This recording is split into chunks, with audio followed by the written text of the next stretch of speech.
নারায়ণগড়ে প্রার্থী ঘোষণাকে ঘিরে ফের চাপে বিজেপি।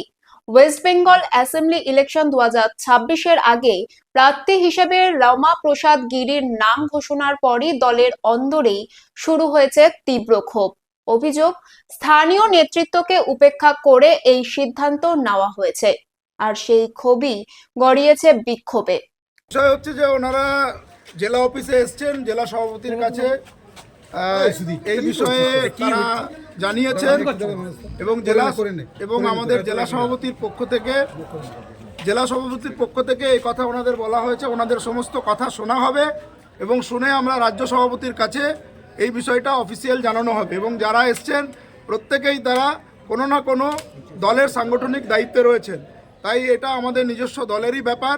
জেলা সভাপতির কাছে ওনারা অভিযোগ জানিয়েছেন এবং এই বিষয়টা আমরা রাজ্য সভাপতির কাছে আমরা এই বিষয়টা পাঠিয়ে দেবো। এইরকম ক্ষোভ আছে বলে বুঝতে তো নিশ্চয়ই পারিনি যে খুব কিছু বিষয় আছে কিনা। তো বিষয়টা যে কতটা ক্ষোভ আছে, এর মধ্যে অন্য কোনো বিষয় আছে সেটা তো জানতে হবে, ওদের সাথে বসতে হবে। আমরা ওদেরকে নিয়ে বসে তারপরে বুঝতে পারবো। খড়গপুরে বিজেপির জেলা কার্যালয়ে ভাঙচুরের অভিযোগ উঠেছে ক্ষুব্ধ কর্মীদের বিরুদ্ধে।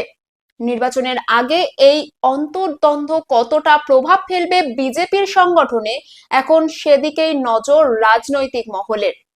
অবশ্য এই বিষয়ে মেদিনীপুরের তৃণমূল প্রার্থী সুজয় হাজরার সাথে আমাদের প্রতিনিধি অনুপম জানা যোগাযোগ করলে তিনি ঠিক কি বললেন শোনাবো।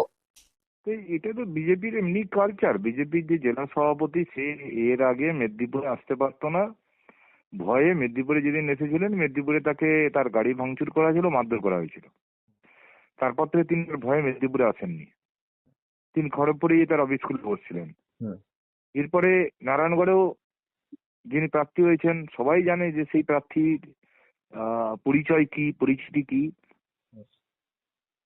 কর্মীরা জানে যে 365 দিন দুর্দিনে অসময়ে সে প্রার্থী নারায়ণগড়ে বিজেপির কর্মীদের সঙ্গে ছিল না।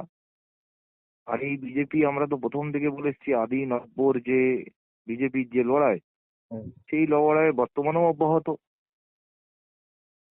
শুভেন্দু অধিকারী, দিলীপ ঘোষের যে লড়াই সেটা এখনো অব্যাহত। ফলে স্বাভাবিকভাবেই যেটা হওয়ার সেটাই হয়েছে। আদি নব্বের লড়াইয়ে যারা পুরনো বিজেপি কর্মী তারা সবাই হতাশ হয়ে পড়েছেন। আমি তাদের সবাইকে অনুরোধ করবো যে চলুন, পুরনো কর্মীদেরকে তৃণমূল কংগ্রেস একমাত্র সম্মান দিতে জানে। আপনারা মাননীয় মুখ্যমন্ত্রীর সমস্ত সরকারি পরিষেবা আপনাদের বাড়িতেও পৌঁছায়। মাননীয় মুখ্যমন্ত্রীর প্রার্থীকে আপনারা সমর্থন করুন এবং যারা গত 5 মাস ধরে আপনাদের উপরে অত্যাচার করেছে, বিজেপি করেছে, তাকেও ছাড়েনি এই এসআইআর এর নামে, তার বদলা নেন 23 এপ্রিল। দাদা, তৃণমূল কতটা সুবিধা পাবে খড়গপুরে এই ঘটনার পরে? না, আমাদের সুবিধা পাওয়ার বিষয় নেই। আমরা তো 365 দিন 24 ঘন্টা মানুষের পাশে বসে আছি, মানুষের জন্যই করে যাচ্ছে আমাদের মাননীয় মুখ্যমন্ত্রী। তো যিনি মাননীয় মুখ্যমন্ত্রী, যিনি মানুষের জন্যই নিজেকে কঠোর পরিশ্রমের মধ্য দিয়ে, লড়াই সংগ্রামের মধ্য দিয়েই যার সারা জীবন কেটেছে, তো সেখানে এমনিতেই আমাদের এক্সট্রা অ্যাডভান্টেজ মাননীয় মুখ্যমন্ত্রী। এমনিতেই আমাদের এক্সট্রা অ্যাডভান্টেজ গত 5 মাসে মাইক্রো লেভেলে যেভাবে অভিষেক বন্দ্যোপাধ্যায় এসআইআর এর বিরুদ্ধে লড়াই করেছেন, আমাদের এক্সট্রা অ্যাডভান্টেজ। আর বিজেপির এই আদি নব্য লড়াইয়ের নিশ্চিতভাবে আমরা মানুষের আশীর্বাদ পাবো, এইটুকু আমরা নিশ্চিত।